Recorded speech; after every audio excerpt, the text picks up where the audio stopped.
So, hello everyone. In this session today, I'll be discussing the order Odonata, which includes dragonflies and damselflies. They have very strong mandible. That's why they are called as Odonata. Odonata means tooth. So they have very strong mandible. Around 5,700 species are described so far all throughout the world, and India, more than 500 species have already been described or reported. Now let's see their order characters. They are medium to large insect, brilliantly colorful, and body is always elongated type. Head is globular and it is narrowly attached with thorax. As their head is narrowly attached with the thorax, they can rotate their head. Coming to the mouth parts, they have chewing cutting type mouth parts with very strong mandible. This mandible is heavily sclerotized and very well developed. Coming to the compound eyes, in case of dragonfly, the compound eye is covering almost the total head and it is contiguous. Here it is touching each other. Okay, so it is contiguous. While in case of damselfly, the compound eyes are large, prominent, but it is attached at the lateral side of their head. Okay, so it is attached at the lateral side of the head. So they are called as dioptic, but in case of dragonfly, they are called as holoptic.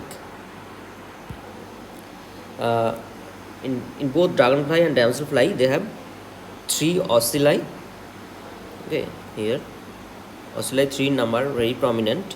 Antennas are short and setaceous. Then coming to the thorax, the prothoracic segment is here. The prothoracic segment, it is very small, comparatively small, while mesothorax and metathorax, these two segments are fused together from pterothorax. Coming to the wings, they does not have any wing flexing mechanism. Both dragonfly and damselfly have membranous wing with lots of veins and cross veins, which forms a network. Then another prominent character is they have pterostigmata at the tip of their costal margin. Okay, these are the pterostigmata present in both damselfly and dragonfly. Okay, and then they have nodus also. In costal margin, there is a constriction which is called nodus, which is present in Odonata. It is their order character. So wings are elongated and equal or subequal. See, in case of damselfly, their forewing is almost equal in shape and size. So it is almost similar or equal or subequal. But in case of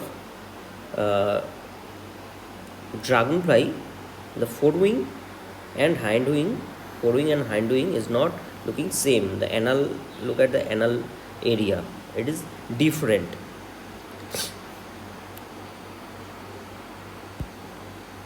And while taking rest, in case of dragonfly, they keep their wing horizontally. In case of damselfly, they keep their wings over their abdomen, not touching the abdomen, but it is over their abdomen.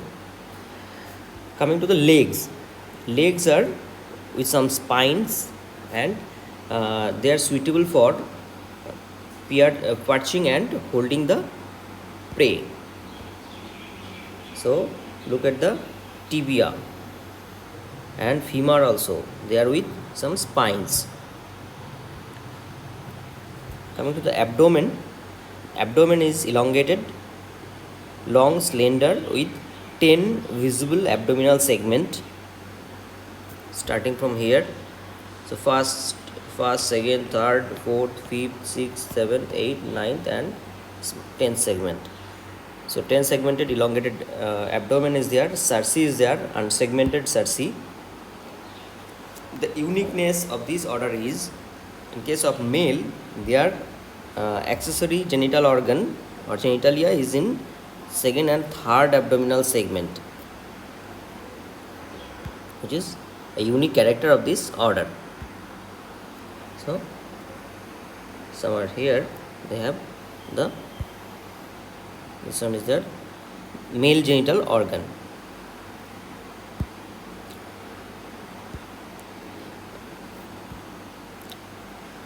Many dragonflies show territoriality during their mating and during their oviposition. After mating, they remain in tandem for several hours like this, and then they go for egg laying. They lay their egg in vegetation near water or inside water. Sometimes they go into deep into the water to lay their egg, and some of them have ovipositor, but sometimes they does not have any ovipositor. They just lay their egg in water.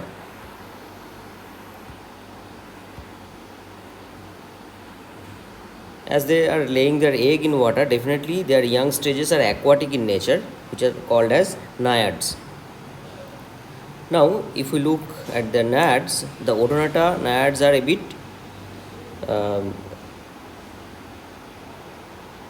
shorter and stockier than the adults.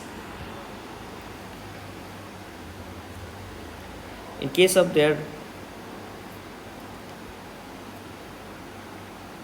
mouth parts, it is again chewing cutting type, but uniqueness is they have mask.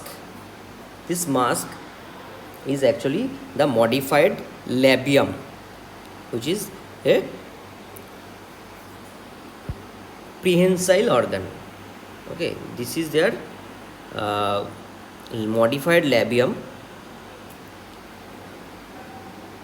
It is modified into a peculiar segmented structure, folded, and they keep them folded under the head at rest, but extended to catch their prey. Let's see how they catch their prey.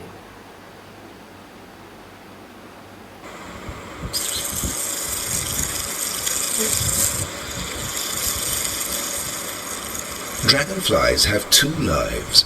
They spend one of them as virtuoso aviators. The other is lived in secret, underwater.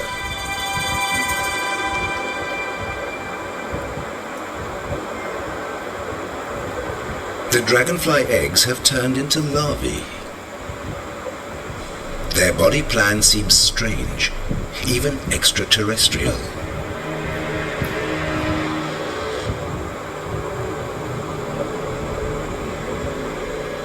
Damselfly larvae have slim bodies with rudder blades at the end. These are covered with fine tracheal systems that function like lungs.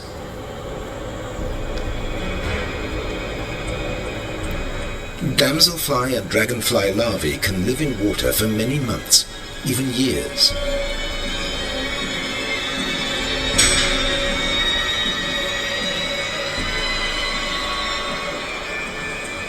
But they already have two things in common with adults of their species: their great compound eyes and their predator's instincts. Dragonfly larvae eat worms and fly larvae, but also vertebrates. Tadpoles and small fish are on the menu too.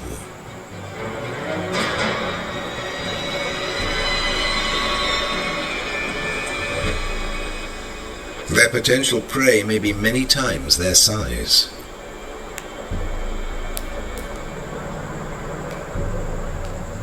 Dragonfly larvae can be several centimeters long. When they spot their prey, they creep towards it. Once the victim's in range, they act with lightning speed.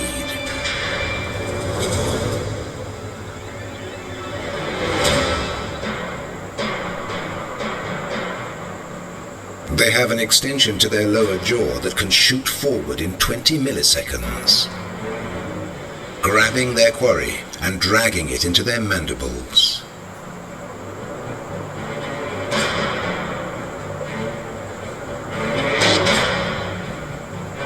There, it's dismembered and eaten alive. This unique method of catching prey has inspired the design of many a sci-fi alien in the movies.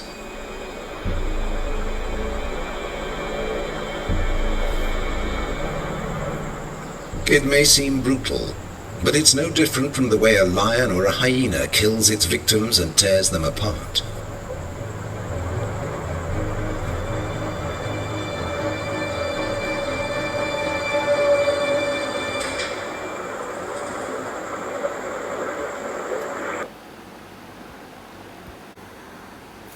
If we see their mouth or face, this part is actually covered by the modified labium.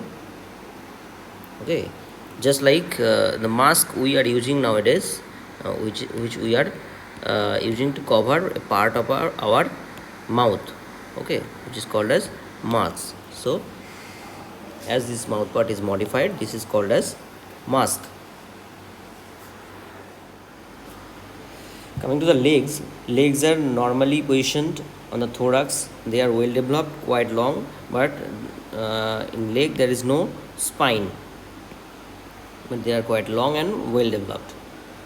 Coming to the abdomen, at the tip of the abdomen of dragonfly, they have three small appendages. These two are lateral two are cerci, and at the middle there is median or mid-dorsal appendage. At the tip of the abdomen of damselfly naiads, they have leaf-like structure, and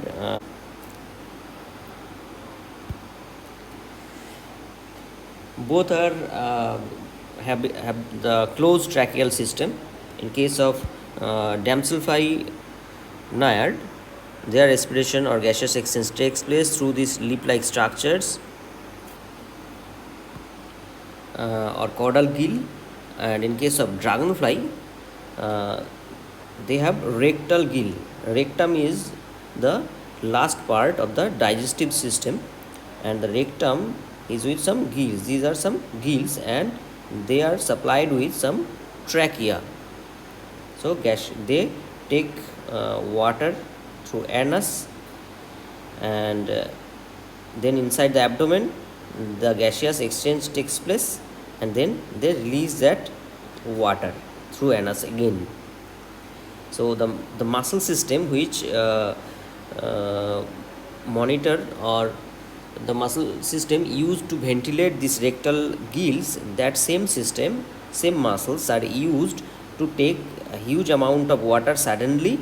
They suddenly take huge amount of water, and then they discharge that water with high pressure through their anus to get a sudden forward thrust or forward movement. And the mechanism is quite similar with jet plane, so it is called jet propulsion technique, and they use this technique to catch their prey or to escape from their predator. So they have jet propulsion technique only in case of dragonfly naiads.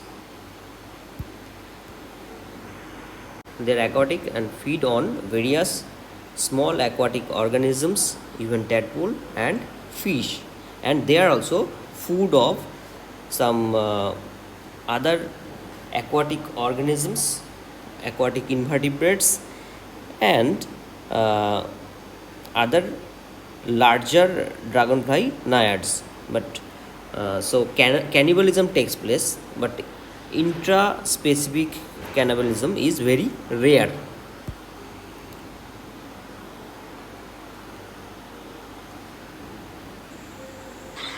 After several months, or for some species several years, the dragonfly larvae finally move on. So after several months or several years, they come out of the water, Usually by climbing reed stalks or swamp plants. It's time for the great metamorphosis that turns a larva into a dragonfly. Pressure builds up inside the body until the larva's skin bursts and the shriveled dragonfly emerges. some species prefer to do these things at night to escape predation. It pumps blood into its wings and around its body to reach its final form.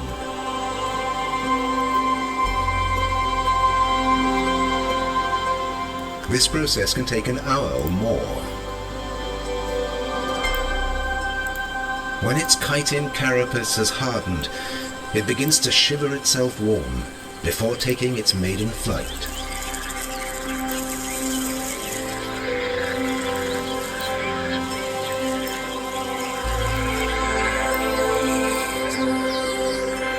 This molting takes place, and this kind of adults that comes out, they enter into a phase called maturation phase. Maturation phase of their life cycle. It enters into maturation phase. They spend for a few days, from few days to month. What they do at this time, they spend times away from the water, usually among the trees or tall grasses, and they hunt for prey. And then in some species they go for long range migration. Long range migration. Okay, and by this time their sexual organs fully develop. Then they becomes fully developed or mature adult. Mature adult, and they enter into the second phase of their life cycle, that is called reproductive phase. Reproductive phase. So the adult which come out from the last instar naiad, that is immature adult, and that adult go for in maturation phase. They spend few days or month. Sometimes they go for long range migration in this stage, and then they become adult when their reproductive organs fully developed. Then in adult stage or mature adult stage, what they do, two important thing they do in this stage.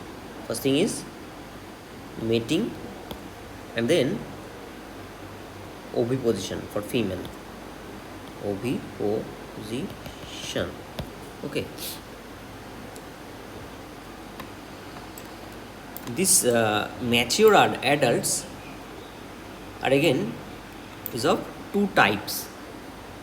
There are two types. One type is called flyers. Another type is called perchers. So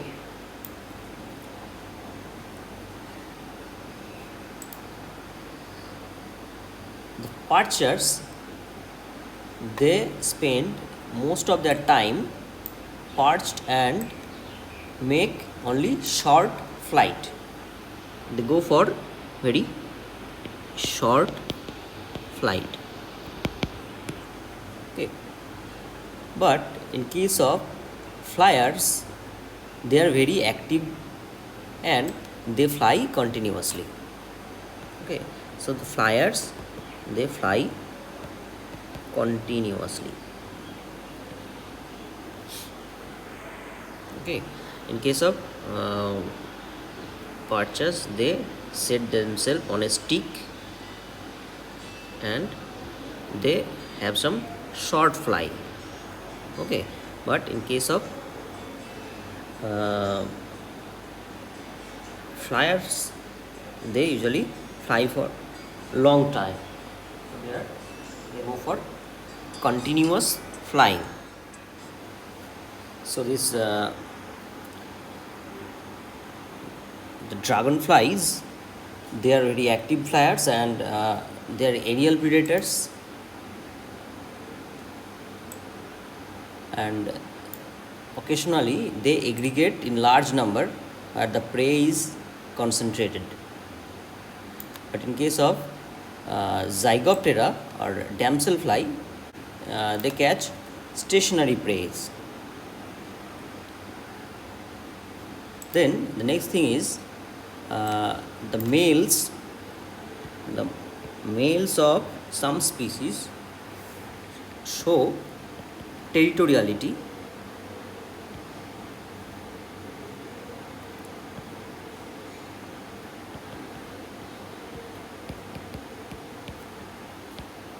Territoriality for around 10 to 40 minutes.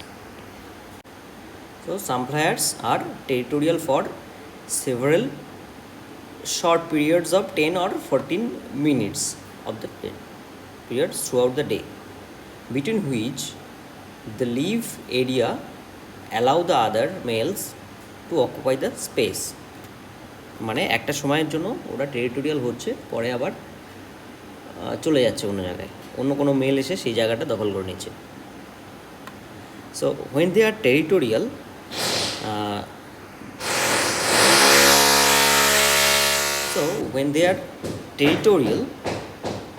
they don't let the other males to enter into their territory, but one female of same species can enter into its territory.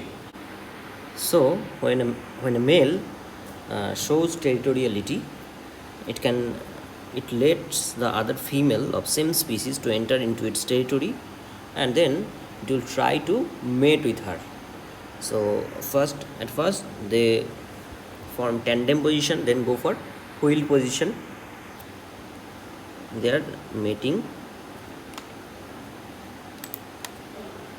During mating, they form wheel position, and this unique position happens due to because their males have their genital organ in second abdominal segment. Now in this position they stay for around, in some species they stay around 20 seconds to sometimes 30 minutes.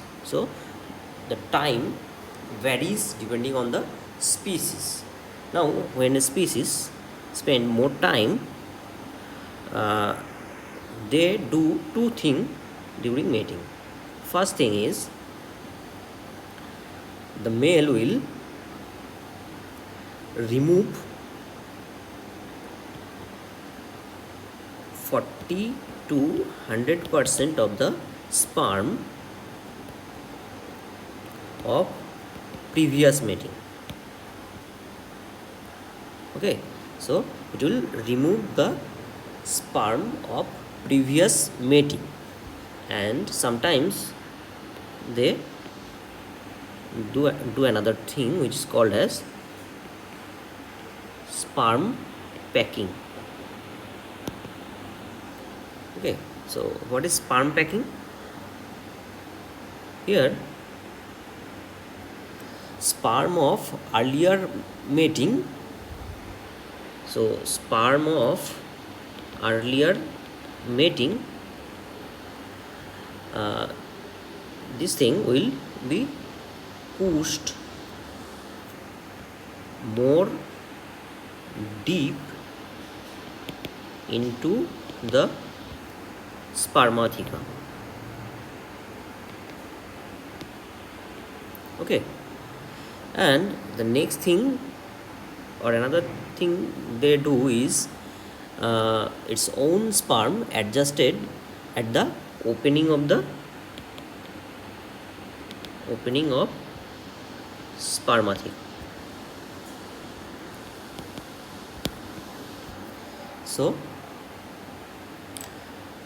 it will dump its own sperm at the opening of the spermatheca, so that its own sperm get uh, preferred or get more opportunity to fertilize while ovipositing or oviposition. So the next thing happens is oviposition.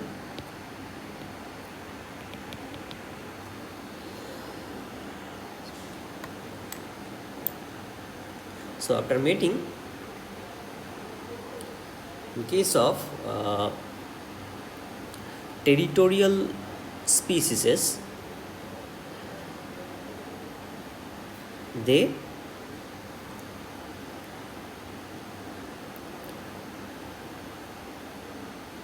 perch or hover around the female until it lay its egg. While so after mating, uh, after mating, those who are territorial, those males have territorial behavior and non-territorial behavior. They behave differently. In case of the males which have territoriality, they either move around or fly around the females, okay, or perch or hover around the females, and so that other males can't disturb her, and until it lay its egg within its territory. Okay, but in case of non-territorial species, the males will grab the neck of the females, and that position is called tandem position. And so it will grab its neck of the females unless and until it lay her egg. So these things depends on how much probability or how much aggression the other males are showing. If the other males are disturbing the female, then these things happens, and the male will do the tandem position more vigorously or more aggressively. Now oviposition. Oviposition, for oviposition, some species oviposit directly into the water, and they does not have ovipositor, so they directly laying her egg in the water, and the eggs are with some hooks, so that those hooks will help them to attach with the vegetations, or they lay their egg in vegetation, okay, inside water, or sometimes near water. Okay, either they go deep inside, sometimes they go deep inside the water, or on water surface, on vegetations on leaf surface also, or sometimes near water source. Sometimes I have seen one species of dragonfly female laying its egg uh, on tree trunk with the prediction that rain will come after a few months, and that place will be inundated by the rain water, and that time will be the congenial for the eggs to hatch. So that is unique. Now these eggs, their eggs are usually elongated, and in some species they are with some hooks.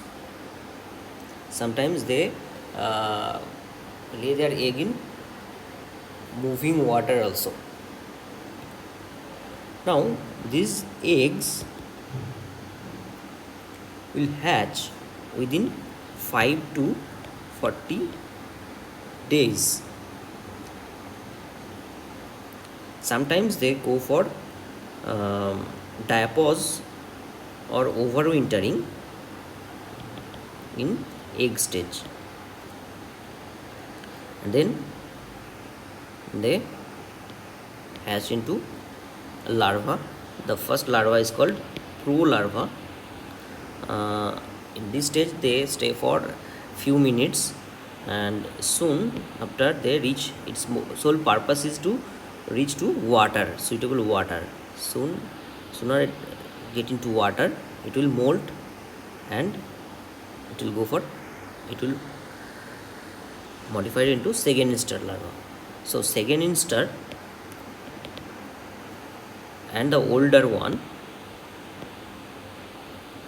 and the older larvae, all of them are facultative predator. Okay, they are facultative predator. They are a facultative predator, and they feed on other aquatic organisms and small insects, and sometimes they become food of other organisms, and sometimes larger insects of same order, means other naiads. But intraspecific cannibalism is very rare.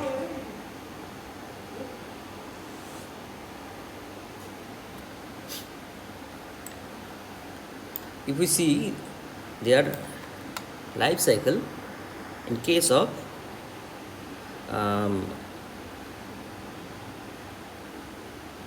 tropical area,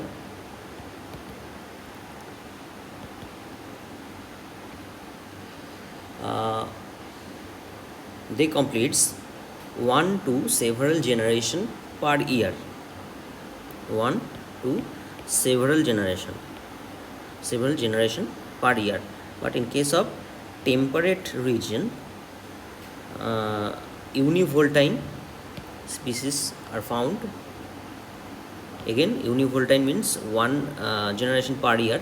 Sometimes semi-voltine means 2 generation, 2 year, it takes 2 years to complete one generation, and sometimes more than 2 to 6 years also in naiad stage. And then the last instar naiad is called ferret adult. They will come out of the water and molt into the adult, and that adult will go to again into the maturation phase. So that's their life cycle. So they are divided into mainly 2 order, Anisoptera and Zygoptera. Anisozygoptera is there, which includes only 2 species, and based on some taxonomic characters which I have already discussed. Okay, so I'm not going to discuss all these things again. So Anisoptera, they are strong flyers, and Zygoptera, they are weak flyers. Okay, Anisoptera, they have very females with complete ovipositors. In case of damselfly, they are either normal or atrophied. Okay, they have rectal gills. In this case, they have caudal gills. So I have given one website link. For more information, you can visit this website. So this website is for Odonata of India. You can visit and you can see the species which usually found in India. You can see their images also. Okay, so that's all for today. Thank you very much.